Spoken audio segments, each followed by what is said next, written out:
Meus irmãos, boa noite. Que a luz do Mestre, que a luz de Deus nos alcance a todos nós que nos reunimos nesta noite para compartilharmos o estudo. Desta feita, o tema que nos é oferecido trata-se do capítulo 2 das penas e gozos futuros e que inicia-se com o nada, a vida futura, mas especificamente nos coube a intuição das penas e gozos futuros. De início, diríamos que nós acostumados, todos nós, com Kardec, nos livros subsequentes após o Livro dos Espíritos, com demonstrações racionais das penas, dos gozos, e quando ele não adentra para socorrer ou para expor o próprio Evangelho de Jesus.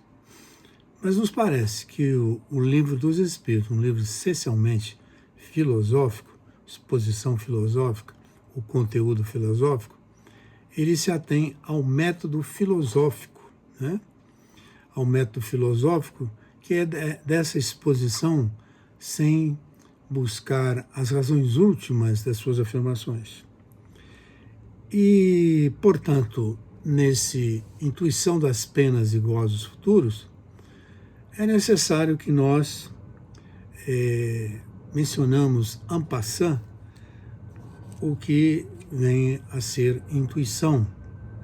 E nós recolhemos no livro do Dicionário de Filosofia de Hilton Japiaçu e Danilo Marcondes a seguinte conceituação de intuição: forma de contato direto e imediato da mente com o real, capaz de captar sua essência de modo evidente, mas não se necessitando de transformações. Então, uma forma de contato direto e imediato da mente com o real. E condições de captar a sua essência sem descer a demonstrações. Mas me valho também do estudo de Immanuel Kant na Crítica da Razão Pura, onde ele diz que a pura intuição, ele transmite o termo em alemão, Achtung,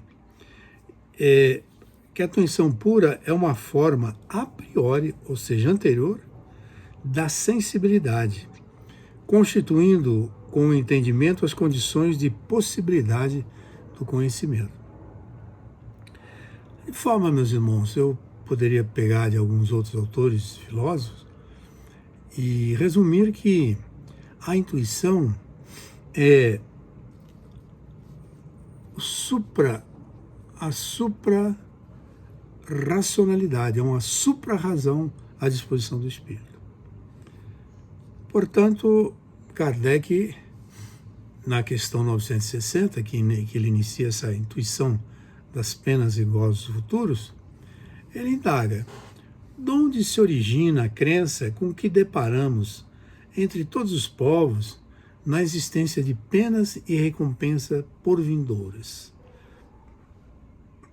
Portanto, ele se vale dessa questão para destacar a intuição como um elemento originador dessa crença, mas ele traz um outro elemento que poderia ser quase sinônimo da intuição. E vejam bem, Kardec utiliza bastante o termo intuição, e nós vamos ver lá nos tipos de mediunidade, ele diz que uma das mais perfeitas, que é a mediunidade intuitiva. Mas muito bem, na resposta, os espíritos nos trazem o seguinte: é sempre a mesma coisa. E eles colocam aqui: pressentimento da realidade. Ou seja, aquilo que nos aguarda, que da existência de penas, de nós nos responsabilizarmos pelo que nós incidimos nos erros, nos equívocos nessa encarnação, ou nas tantas outras, é um pressentimento da realidade. Ou seja, é uma antevisão imediata daquilo que nos aguarda. Desta forma, esse pressentimento da realidade, algo que talvez merecesse da nossa parte um maior estudo, um maior aprofundamento, diríamos assim.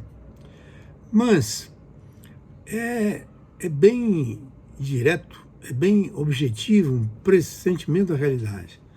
Ou seja, nós guardamos o nosso espírito, a nossa memória, ocasiões outras em que nós vivenciamos, que o indivíduo guarda na memória, essas oportunidades em que ele foi recompensado, ou que ele pagou de alguma forma, de uma maneira que talvez fuja das conhecidas pelo homem, inferno, purgatório, que são conceitos infantis de uma fase da humanidade, que não se sustentam mais.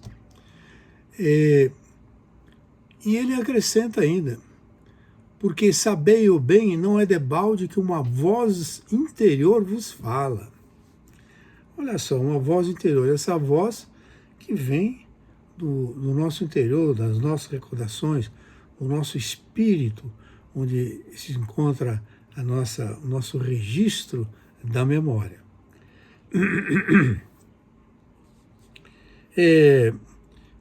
Eu, nesse aspecto, lembraria aqui que não é debalde que uma voz interior vos fala, ou seja, não é em vão que uma voz interior vos fala. Eu me socorreria agora, nesse instante, do livro Apologia de Sócrates, que é de autoria de Platão, onde ali ele destaca a personalidade de Sócrates, e eu vou me deter num fato ali contido. Sócrates é acusado de corromper a juventude, de trazer uma nova moral para a sociedade, mas Sócrates, em termos de corromper a juventude, ele trazia uma nova moral, né? Ele mostrava as autoridades, os governantes, que eles não agiam conforme eles pensavam, né? Eles agiam conforme uma moral do interesse, uma moral pessoal, não uma moral que Sócrates teve a coragem, a ousadia de propor, que era de mostrar-lhes como eles efetivamente são, né? Como eles se apresentavam, com aspectos pessoais, de exploração, de assédio, a ânsia do poder. Muito bem, então Sócrates foi preso, isolado e condenado a beber a cicuta, aquele veneno que praticamente o seu efeito é instantâneo. Ora, certo é que os seus amigos, que ele estava rodeado deles todos ali, no local onde ele se encontrava trancafiado, arquitetaram uma maneira de livrar Sócrates. Não, vamos dar um jeito de libertar Sócrates, que ele não é essa pessoa, é uma pessoa proba, digna, é um sábio. E eles arquitetaram o seguinte: nós vamos libertar o Sócrates dizendo que ocorreu uma rebelião aqui e muitos presos fugiram e obrigaram a Sócrates, e Sócrates fugiu juntamente com eles. Então, dessa forma, propuseram a Sócrates essa saída, né? Que ele fugiria e não seria encontrado mais pelos seus perseguidores. Mas Sócrates para um momento, parece que está conversando consigo mesmo, alguma coisa, se trava nesse sentido, e ele retorna a si e diz o seguinte: eu não fugirei, eu beberei a cicuta, porque o meu demônio, o meu anjo tutelar, a voz interior que fala comigo, até agora não me criticou, não me apontou nenhuma falha no meu proceder. Portanto, eu ficarei. E efetivamente fica e acaba bebendo, ingerindo a cicuta, que não pode ser tomada como um suicídio. Ele foi condenado a beber a cicuta. Né? Certo é que Sócrates vê mais longe, vê mais distância, vê o futuro. Porque com aquele gesto de resistência à arbitrariedade, ao erro, aos interesses, a recusa de uma moral nova que ele trazia,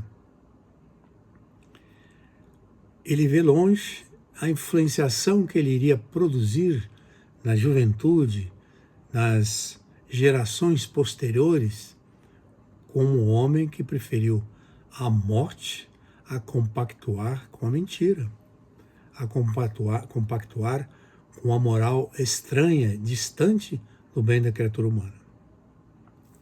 Portanto, nós vemos aí essa voz interior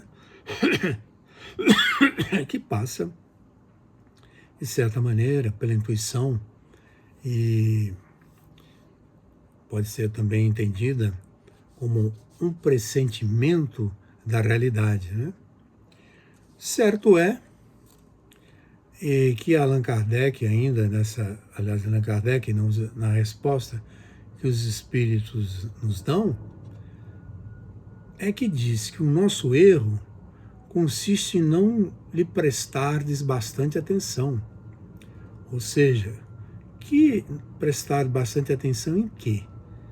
É nessa voz interior, na nossa intuição. Outro dia eu falava com um amigo que ele escreve uns livros de autoajuda, pequeninos, faz muito sucesso na sociedade brasileira, e disse ele que depois de muito tempo ele começou a sentir, a ouvir a voz do espírito, do mentor, dizendo o que, dando sequência aos pensamentos que ele iniciava. E ele falou assim: Valdir, desculpe, meu irmão, estou saindo uma gripe. Olha, quando eu falo alguma coisa, em sequência vem outras palavras, como se eu estivesse escrevendo, aquelas palavras se sucedessem aquilo que eu digo. Mas não são minhas palavras. Eu reconheço, o vocabulário não não são da minha lavra, da minha autoria.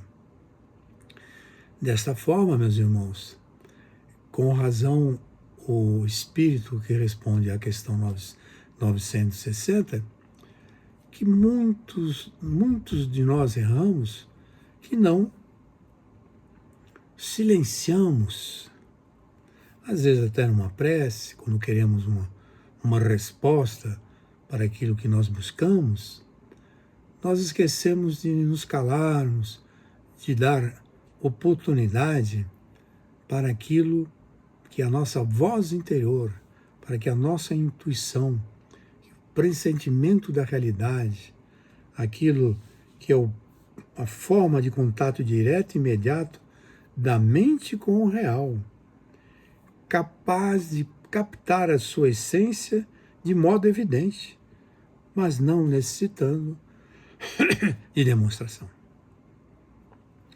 E eu vou mais além, né, meus irmãos? quão de útil poderá ser e pode ser para a criatura humana que tem os pés sobre a terra ouvir essas vozes, essa voz interior, como Sócrates ouvia. Em situações difíceis em que estamos numa encruzilhada, em situações em que o bem tem que se projetar, tem que pairar sobre o mal, e nós estamos em dúvida, aparece certamente a voz providencial nos indicando, nos apontando o caminho a seguir, né?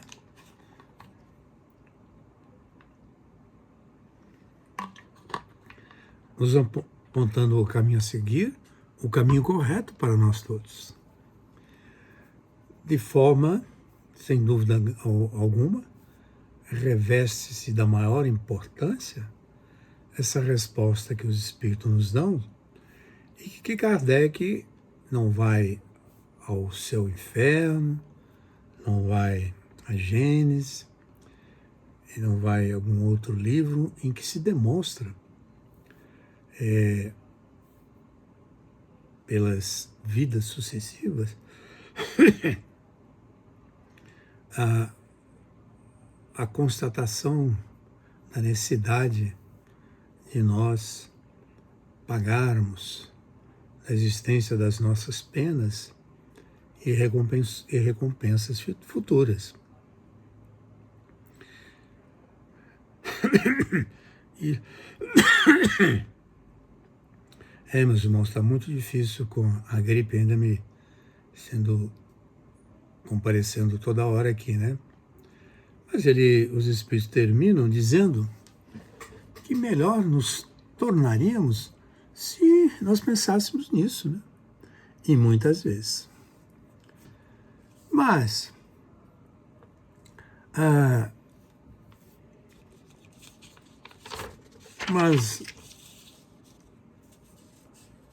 a questão 961 nos leva a prosseguir nesse item da intuição das penas e gozos futuros. E aparece como outra questão, realmente, que dá as possibilidades de conversarmos bastante.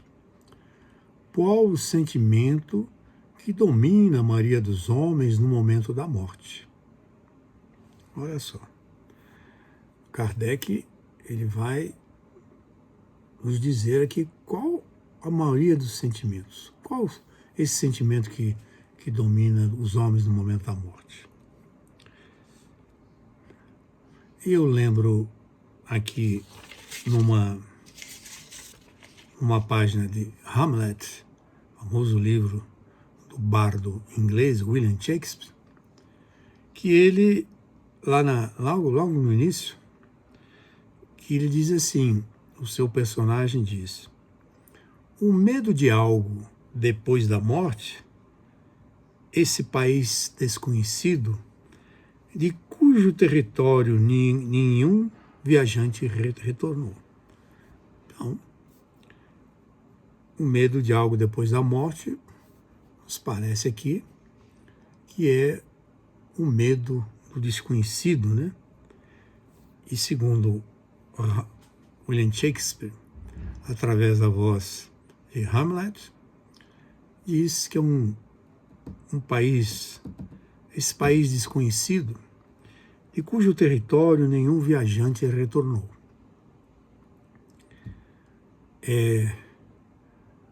Hoje em dia, não se pode falar sem ouvir as vozes contrárias de que ninguém retornou desse país desconhecido. O próprio livro que nós estamos estudando, a questão, a resposta é de alguém que volta, que retorna com todas as suas qualidades, virtudes, particularidades, para nos responder questões formuladas por encarnados, né? E aliás é muito curioso, né? Porque William Shakespeare, inclusive em Hamlet, ele apresenta fantasmas, ou seja, espíritos que estiveram nessa vida e, no entanto, se manifestam, segundo ele, como fantasmas, sem adentrar o que nós podemos fazer hoje, que fantasmas é uma expressão vulgar de espíritos que se manifestam para os encarnados. Há uma ignorância do que se trata de fantasmas. São irmãos desencarnados que perderam o corpo e que passam por fases difíceis e que desconhecem o ambiente, o que estão,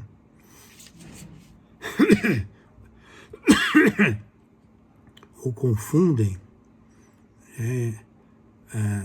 as coisas, como é que estão vivos, se perdeu o corpo, né? Questões que somente o livro dos Espíritos nos aclarariam, nos levariam a discernir. Mas é um paradoxo, né? Ele diz que ninguém voltou desse país, mas lá no Hamlet mesmo ele apresenta um fantasma de seu pai, salvo engano, ali se manifestando. E nos leva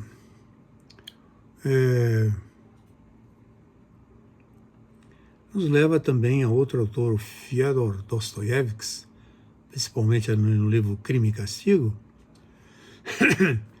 onde, entre outras coisas, a soma ali, pela época que se vivia na Rússia, e época de materialismo também, é que se Deus não existe, tudo é permitido, né? Se Deus não existe, tudo é permitido.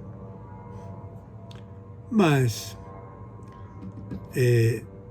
nós sabemos que a existência de Deus é patenteada, né? Recorro a outro filósofo, a René Descartes, que disse que a ideia de Deus íncita em nós, inata em nós, é semelhantemente a um pintor que pintou a sua obra, a sua tela, e assinou a sua autoria. O Criador, portanto, quando nos deu a consciência, a capacidade de existir, colocou a sua assinatura como o sinal, o elemento da sua existência, né?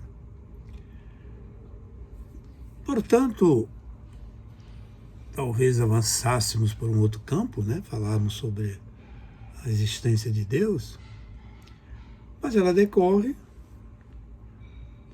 do orgulho, né? Da descrença dos homens, né? Então ele completa a pergunta: qual o sentimento que domina a maioria dos homens no momento da morte? A dúvida, o temor ou a esperança? E os espíritos dizem o seguinte: nos céticos, os homens que não creem, que duvidam, os que são empedernidos, né? Que são que não concedem uma abertura, eles são duros consigo mesmos, portanto eles duvidam da morte no seu instante de partida. E ele avança dizendo que, e o temor? Qual o sentimento que domina? O temor é que domina o momento da morte? Os espíritos dizem sim, que nós culpados, aqueles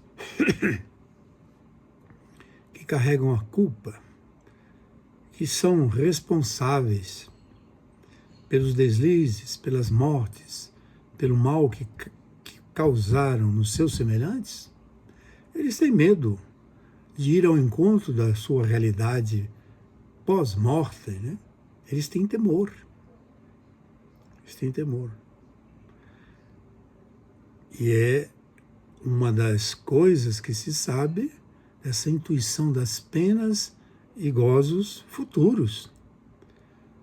Não estaria na justiça de Deus se misturasse entre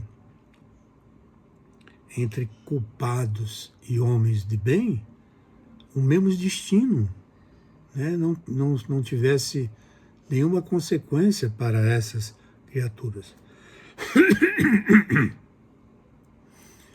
Mas os espíritos vão além, na pergunta, qual o sentimento que domina a maioria dos homens no momento da morte?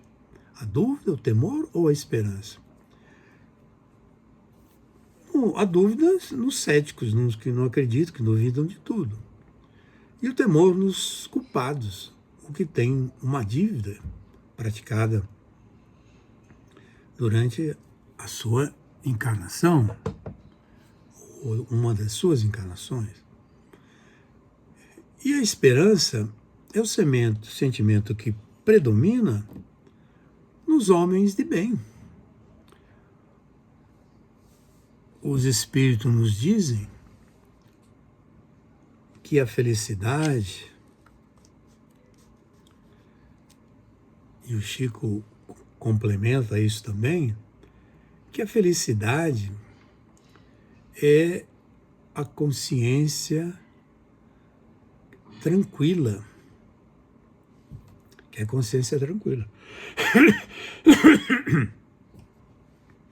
Desculpe, meus irmãos. Que a felicidade é a consciência tranquila. Mas o Chico, fundamentado nos exemplos dos espíritos, que não pode existir felicidade, consciência tranquila, no homem que não faz, não pratica, não faz o bem ao seu próximo. Portanto, meus irmãos, decorre daí, deflui daí, que a esperança, ela, para aquele que se antevisualiza o futuro, ele tem a esperança certa de que ele vai ter momentos de recompensa, momentos de consolo, momentos da verdadeira edificação dele no mundo que o aguarda. Irá se reencontrar com seus parentes, familiares, seus seres amados, seus seres queridos, né? Assim sendo, a esta criatura, na visão, na projeção que ele faz para o futuro, pela via intuitiva, ele só tem a esperança certa, que dias melhores o aguardam, porque a sua consciência não acusa de nenhum mal realizado ou feito. Ela é pura e imaculada.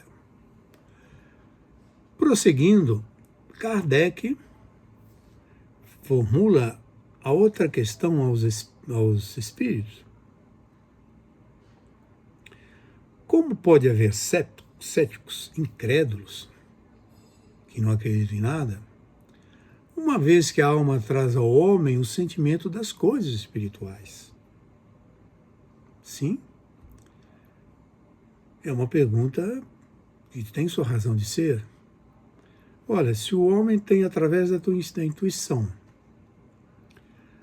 o pressentimento da realidade, da suprarracionalidade que é a intuição, porque como eles podem existir que a sua alma traz a ele mesmo, ao homem, o sentimento das coisas espirituais, né? ou seja, está como ideia inata nele, né? A ideia de Platão, que a ideia da Terra é da ideia que se origina da ideia espiritual. E como Kant, que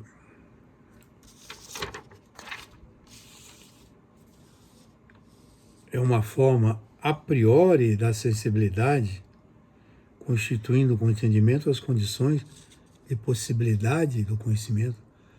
É uma forma a priori de conhecimento. Como é que o homem pode ser céptico? E Kardec, aliás, os espíritos respondem a Kardec. Os céticos, os que duvidam, são em menor número do que se julga. Muitos se fazem espíritos fortes durante a vida somente por orgulho. No momento da morte, porém, deixam de ser tão fanfarrões. Ou seja, exibicionista, né?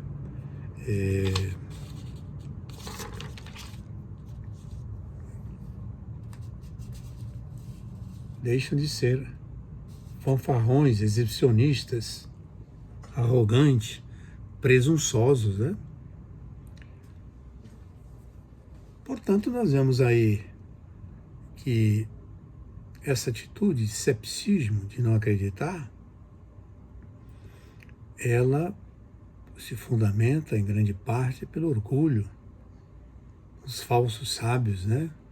Os falsos acadêmicos que acham que detêm toda a verdade.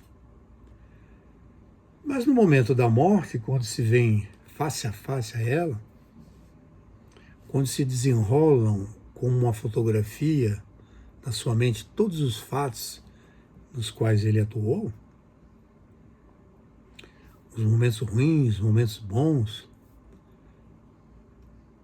eles deixam de ser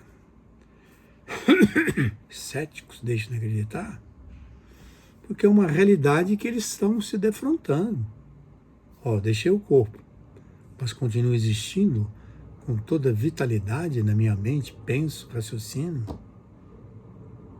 É aquela realidade inevitável para todas as criaturas que passam pela carne, né? Todas as criaturas amanhã se defrontarão com sua realidade espiritual.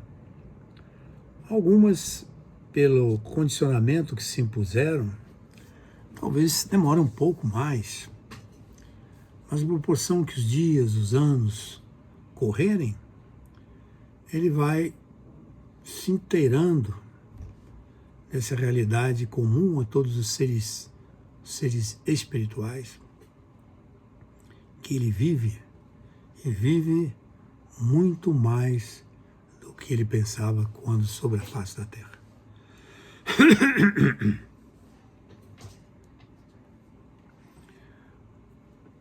Assim sendo, meus irmãos, deixa eu ligar a luz aqui que escapou.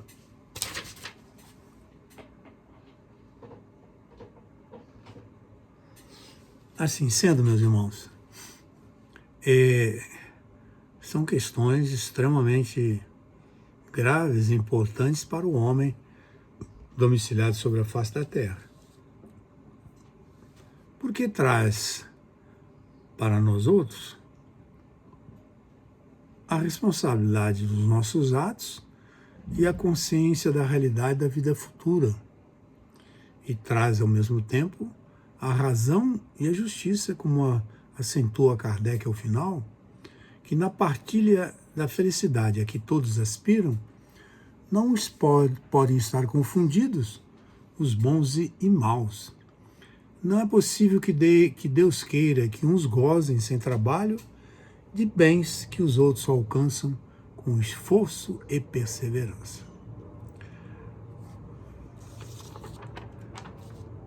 Ao concluirmos, portanto, meus irmãos, vemos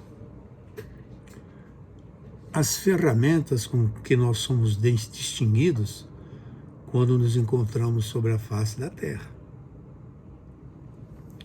Temos a razão para pensarmos, meditarmos, refletirmos no nosso amanhã, as ações que fizemos hoje, as consequências do passado,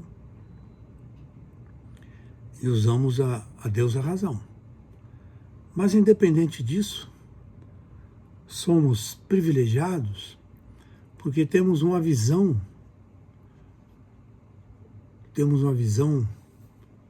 que chamada intuição,